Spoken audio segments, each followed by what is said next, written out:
Buckeye Nation, welcome to episode number 2 of the Silver Bullets podcast. I'm your host, Shannon Summers, contributor for Hayes and Cannon on the Ozone.net, and producer of Acosta Field with Tony Gerdeman. I am joined by my co-host, Chip Minnick, a contributor for Hayes and Cannon, also along with Athlon Sports. How are we doing today, Chip? Doing well, Shannon. How are you? Doing great. First, before we start off with Buckeye-related news, I just want to touch on something. Last night, I had a message from Joe. Then I seen that came on Twitter. I didn't know this young man, unfortunately, just talking through Twitter and enjoyed his work. He passed away, I guess, while he's on vacation. I don't know all the details or anything, but Matt Medley from Northeast Ohio Sports Insider. I don't know about you, Chip, but I go to a lot of different sites to get my information and stuff, and I like going to their site for the Indians and the Cavs and whatnot. So to hear a young gentleman like this, taken, and he was writing for them and some other places, and he was working hard, and it kind of opens your eyes to a lot of things in the world that's going on, and people just take life too short, and they take things too seriously sometimes too. Like, for example, I just wanted to, we mentioned last week about what we were laughing, as far as my love for a pro NFL team, and my love for the Cleveland Browns is now gone, unfortunately, because for those of you that know, I went on a little rampage and I didn't realize I was going to catch so much flack, but I burnt my burn stuff after they drafted Julius Peppers. You mean Jabril Peppers? Or Jabril Peppers. I don't know why, but yeah, when they drafted Jabril Peppers. Now, it wasn't because they drafted a Michigan guy. I'm not that petty of an Ohio State fan. I watched the videos, I seen what the scouts were saying, and I understood a lot of the things to where stat-wise, you can't sit there and say, well, his job was to, make the runner go inside while he was holding the line on the outside and whatnot, and he was doing his job. I get all that. I think the kid is going to be good in the NFL, but I don't think he's going to be good on the defensive side of the ball. I don't think he was worth a first-round pick. That's my thing. I mean, I was told by others that I trust that analytically he was one of the top people. I still scratch my head at it, and I don't understand the analytics behind football yet. But when I look and watch the video and you see this kid who's supposed to be strong get stiff-armed and ran past by a slower JT Barrett, it kind of makes you go back and look at some other little things. When we watched Darren Lee play football, they were running away from him, but he still had the speed, and he still caught up to people, and he still got himself into play, correct? Yes. So when you look at Peppers, I see that he didn't have that hustle. He didn't have that desire, to me, in order to be going after people, and he wasn't giving it his all. For as fast as the kid's supposed to be, he should have been chasing JT Barrett down with an ease instead of just, stride by stride staying with him. It's mind-boggling. One of the small things that I seen. I said it wasn't because he was a Michigan guy. I don't think, I hope for the Browns' sake that he's going to be a good player. I really do. I'm sick and tired of watching the Browns draft crappy. And in my opinion, just like with Johnny Football, I said that Johnny Football was going to be a bust, not because of drinking or anything, because I didn't know he had any kind of issues like that. But the hype doesn't match the player. And but because we're fans, but a lot of the media builds up too much hype into people, and a lot of other people buy into it. And I think that's where us as fans, we get a little carried away, and we get, our passions and everything. Other people want to blast us for certain things we do, certain things we say. And it just doesn't make any sense to me. Life's too short. Enjoy your time and just be you.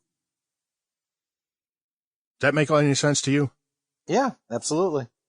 Sorry, that's my little rant, which also ties into you guys, everybody that blasts me because of Michigan.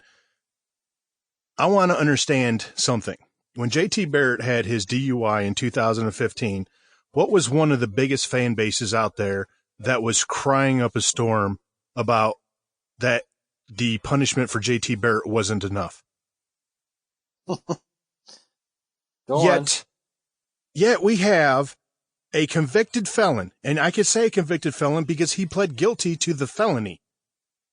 Grant Perry is back on the Michigan football team. He was put back on the team and allowed back into practices 2 weeks before he reached a plea deal, but he pled guilty to a felony, and he's still playing the game of football.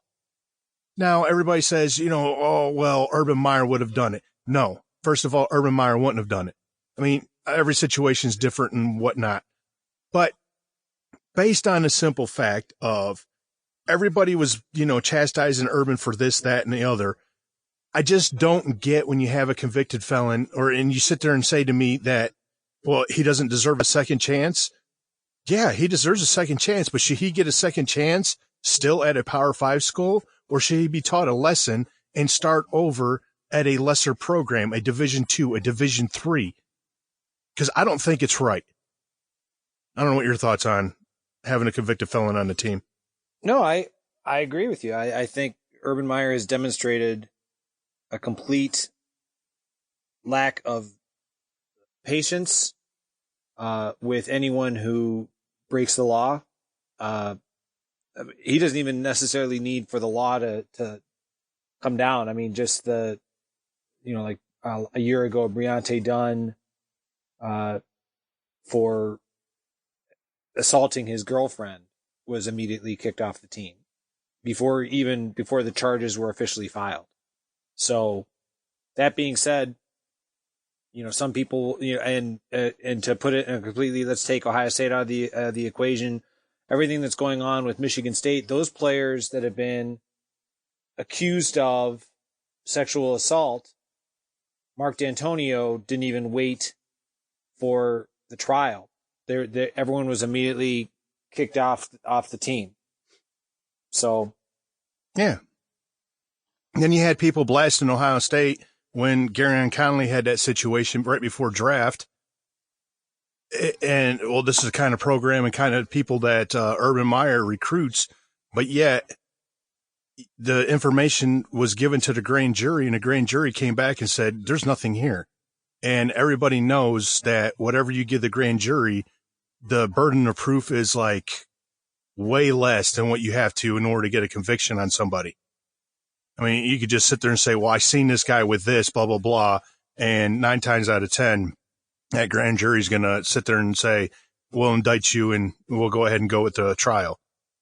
So it's mind boggling to me how a fan base can sit there and come after another fan base and say, things like this. And I have an issue with the felon on the team. If Urban Meyer were to do it, I would be calling Urban Meyer out, plain and simple.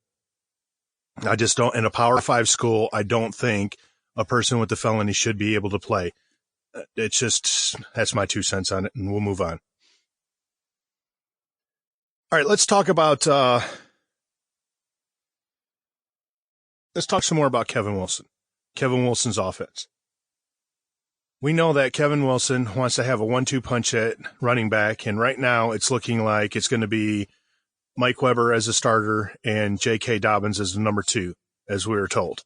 I mean, a lot could change during camp, but, even we were talking, our friends Brandon and Mike on Sons of Schmidt were sitting there talking about it, with J.K. being the second string running back. I mean, what is important to you coming out hearing that he wants that 1-2 punch? Well, I think the evidence kind of speaks for itself when you look at Kevin Wilson's track record as the head coach at Indiana. He's had multiple running backs being able to come in and perform at a high level. I mean, we talk about the national championship year. Tevin Coleman ran all over Ohio State in Ohio Stadium. Last year, Divine Redding had a great year. So he is definitely the kind who would prefer to have a very consistent, powerful running game. Fortunately for Ohio State, Mike Weber, as a redshirt freshman, ran for over 1,000 yards. He's certainly up to carrying the load or the majority of the workload. And this is no secret. I think the coaching staff, the fact that Tony Gerdeman, some of his reporting that J.K. Dobbins was the very next running back that Urban Meyer referred to, I think the coaching staff has come to the conclusion that as great as Demario McCall is in terms of talent, he is not built for being a between the tackles tailback within the Big Ten.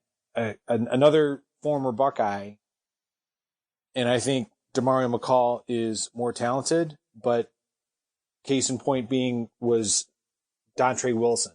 The coaching staff before before Kevin Wilson arrived, Urban Meyer back in the 2014 season had Dontre Wilson as the starter in the opening game against Navy, and then it did not take long for Ezekiel Elliott to emerge as the tailback. My point being that I think you need a guy of the physical stature like a Mike Weber, like J.K. Dobbins supposedly is, around 200 pounds or more, to be able to withstand the pounding, to be able to do a lot of the blocking and the blitz pickup that running backs need to do to protect the quarterback. That's not to imply that Demario McCall is a bad player. I'm just merely suggesting, having seen Demario McCall play in high school, and I know he showed a lot of flashes of brilliance last year as a true freshman, I think that they're recognizing the fact that they've got two players who better fit the mold of a traditional Big Ten tailback. Yeah, I agree. My thought has always been to see McCall as more of an H-back, more of the Samuel last year, and what I forget his name. I'm bad with names today. But I see him eventually moving over into that H-back slot, and I think that would be a good move for him, because he really doesn't need to put on a whole lot of weight for that position, and he has the speed. He should have the hands to be able to go and get the ball and everything. It'll be interesting to see what all plays out with that. But sticking with Kevin Wilson, we mentioned JT Barrett earlier. This was said last year. This was said the year before. Especially from Urban Meyer. We want JT Barrett to run the ball less. How do we get there? Well, quit calling his number. I mean, I think there are a lot of times where JT Barrett, I mean, I don't want to imply that JT Barrett doesn't want to carry the ball, but I think a lot of times the coaching staff, they felt more comfortable that JT Barrett would be able to pick up the ball, especially last year. I mean, it became highly predictable, which added to the frustration of Ohio State fans.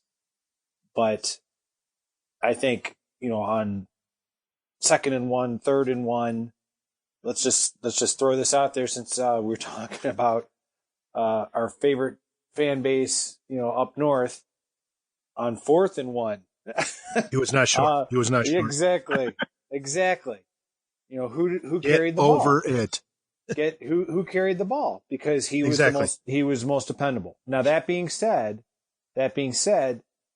I think Kevin Wilson wanting to run JT Barrett less is not a reflection of JT Barrett, but more of, let's get the ball into the hands of people who are even more explosive and faster and more athletic than JT Barrett. And one of the little tidbits of, all right, well, JT Barrett rolling out on a pass